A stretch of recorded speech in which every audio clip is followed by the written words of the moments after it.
Hello and welcome to this week's episode of Conservation Diaries. What a week with some good weather. We had some brilliant sightings and the animals made sure they kept us busy.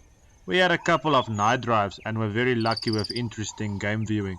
The Dino King cheetahs made sure they gave the guests a perfect opportunity for photography down in the south around the area of the Carter Plains, where they usually hang out avoiding the danger of other predators.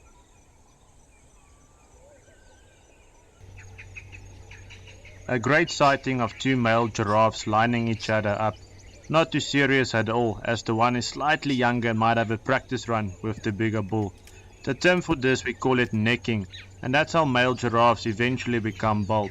Remember, the males are born with hair on top of their horns, which we call ossicones, but hitting each other like this the whole time will make them lose hair in the middle of their ossicones. The collective noun for giraffes having those long necks and hitting each other the whole time is a kaleidoscope of giraffes. When they stand still, a tower, or when they're on the move, a journey.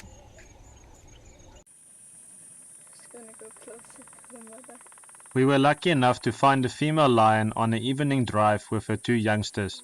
They were scanning the plains and tried to pick up on any evidence of animals in the area. There was not much signs from the female to go into a stalking mode, and therefore we followed up the next day and came across them lying in the shade after they finished the zebra kill, which was caught in the early morning hours. Mommy definitely made sure breakfast was on the table for the cubs and that those bellies can be full for a couple of days.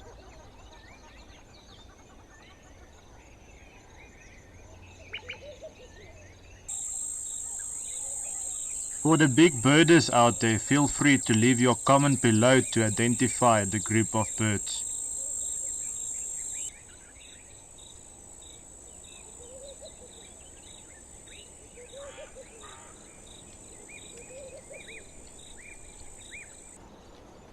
A very interesting sighting of Hopewell's youngster being with the Nambiti males. Mom was not present at all and it seemed like the little one wanted to follow them the whole time.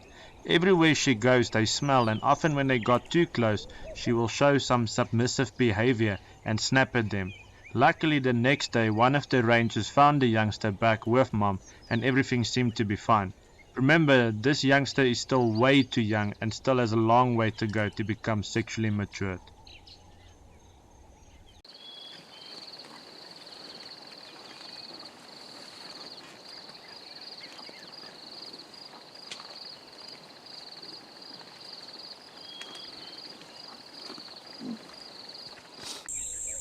Four sub-adult lions of the Western Pride was on an early morning patrol through the Tolo Valley area.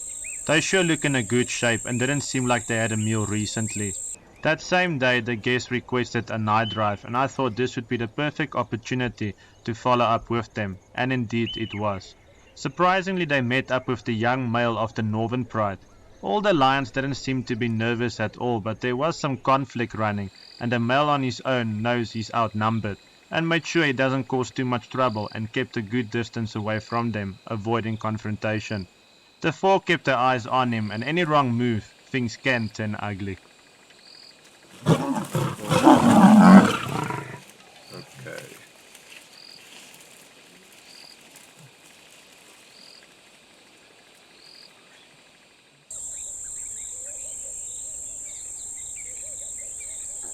The next morning we went back and seems like no wounds or scars have been made through the night. They are still young lions and they definitely lack confidence and experience. It will be interesting to follow them for the next couple of weeks to see how the dynamics might change. But for now the four sub-adults will stand together and will be in charge.